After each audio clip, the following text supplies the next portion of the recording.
মনে করেন আপনি যে কোনো একটা কাজ নিজের আইডিয়াতে করতেছেন, চলতেছে কাজ অলরেডি।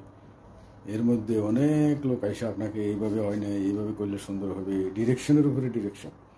তখন আপনার মনটা খারাপ না হলেও খারাপ হয়ে যাবে, তখন আপনার মাথাটা এলোমেলো হয়ে যাবে।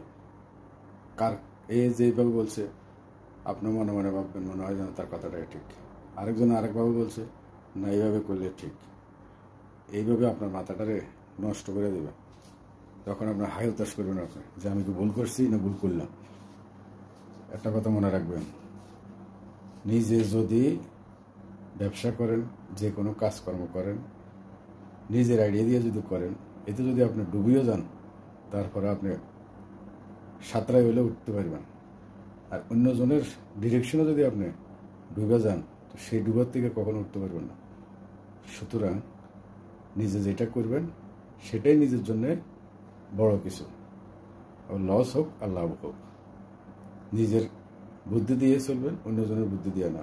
কে কি বললো, কে কোন আইডিয়া দিল, কিচ্ছু শোনার দরকার নেই।